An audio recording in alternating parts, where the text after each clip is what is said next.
Hey, so today I'm going to talk about another Liz Prince out of print comic series, I Swallowed the Key to My Heart.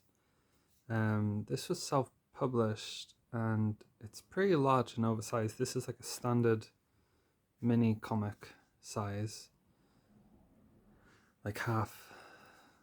That's A5, so whatever that extra part is, I don't really know. Or is it A5 just.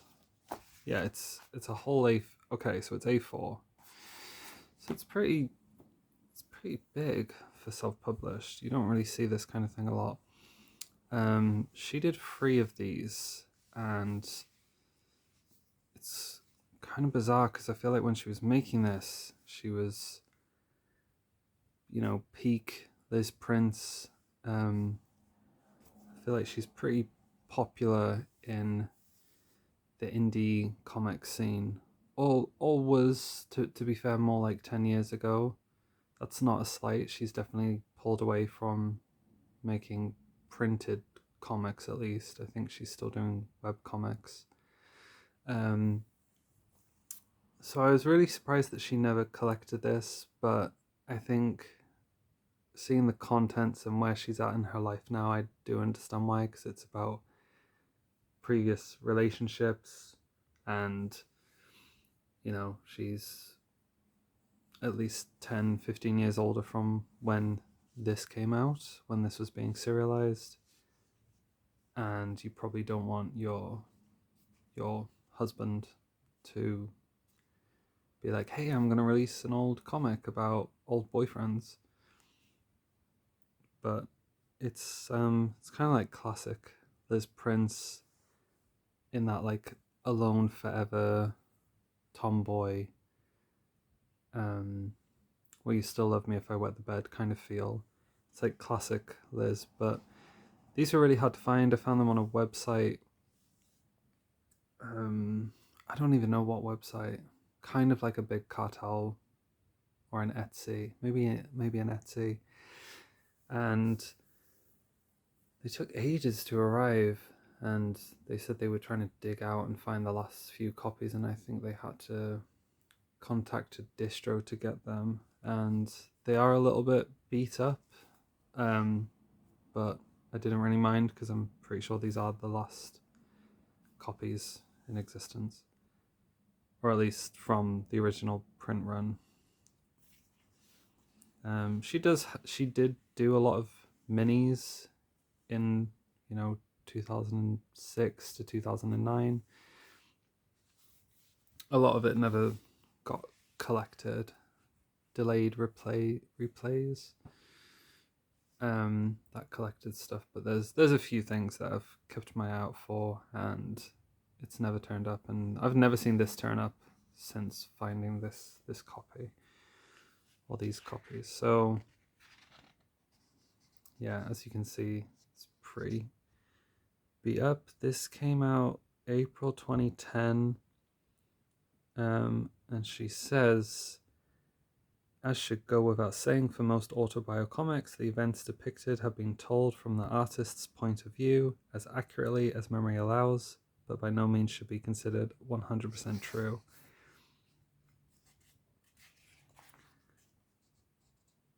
And I've kind of talked about it in the interviews with Jeffrey Lewis and Alec Longstreth, but I have toyed with for quite a few years about doing a micro publishing thing where I would reprint old comics.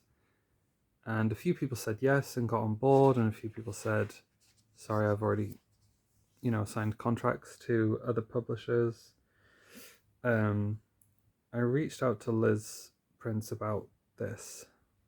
I think she was the only person to not get back in touch, and I truly don't mind. There's anyone who's ever made comics definitely doesn't want everything from their past reprinted. But Liz has such a style where it just looks so natural. It just it yeah, she kind of, her cartooning for what she does is perfect. She illustrated, she drew it, Cody and the Creepies a few years ago now. Um, that was great, and also her writing is great, and her pacing is great. Um, and yeah, this essentially is just kind of love story comics, crushing on like punk guys.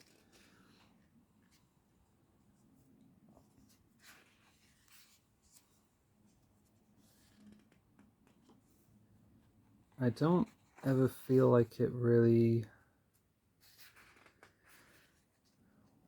if I'm being honest, and it has been a while since I read these, it never really felt like there was a big payoff throughout the whole thing, or kind of like it went anywhere. And maybe that was its intention. It was just kind of, you know, day-to-day life doesn't have these big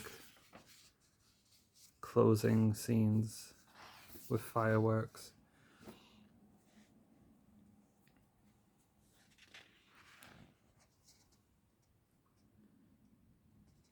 Yeah, so this also has a little note of, "Dear returning readers, I changed the name from the first issue. There shouldn't be much confusion because the name is basically the same, but I'm not going to tell you which I changed because I think you can figure it out." So I guess as well, not wanting to collect this, maybe it's a bit too close to home. Maybe she still knows people in her life, and she's done loads of anthology work over the years. She could certainly put together another collection or two. I mean, all this in total must be close to, if not 100 pages. So essentially it is a graphic novel.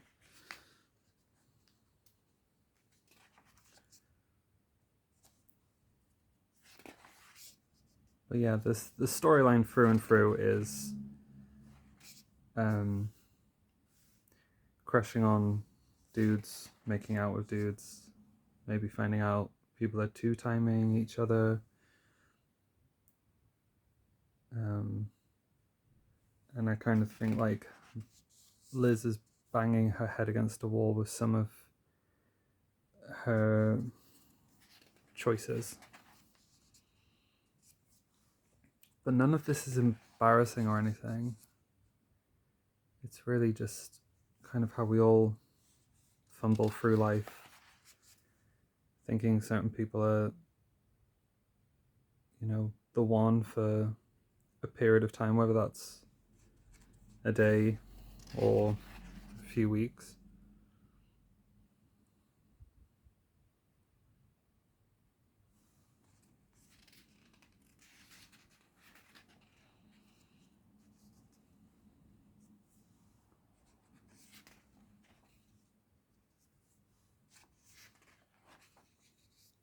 But yeah, I know some friends who went to a talk of hers when she released Tomboy, her last big book she released, in a way, in terms of one whole complete story. She did do a, yeah, see, this is like, I don't think I did this, but this is like tea coffee stained. I would treat my comics a lot better than that. Yeah, they went to, yeah, she has done some things more recently. She did Look Back and Laugh, which was a collection of day-to-day diary comics from Top Shelf. That was really good. It was originally serialized in like monthly comic pamphlets that you could get on her Patreon. But when my friends went to see her do a talk when she released Tomboy, she was saying like the editors wanted to see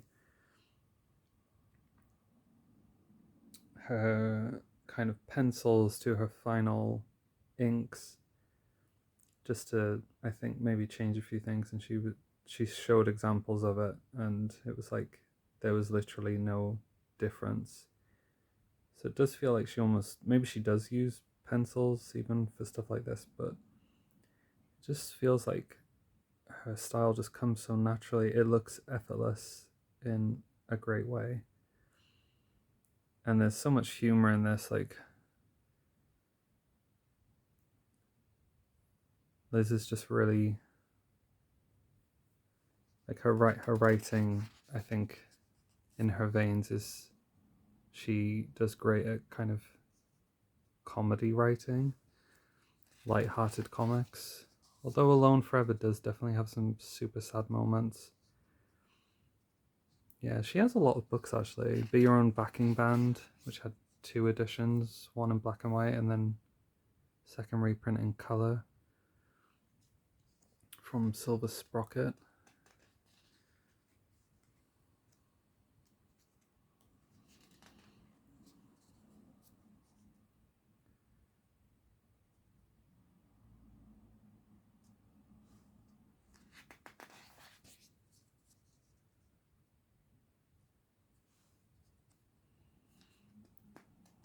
Just seems kind of nuts to me that this is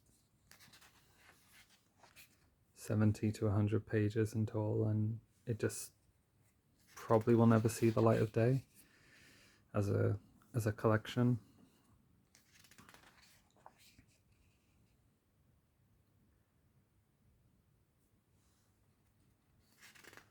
Yeah, just about lots of late nights, going to gigs, drinking coffee in diners.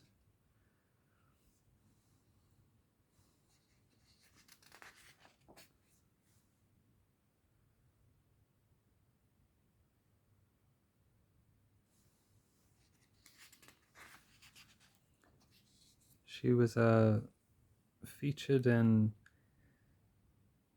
there was a little 15-minute Jeffrey Brown documentary DVD years ago. It's like super short. I think it really is 15 minutes or half an hour. She features in it.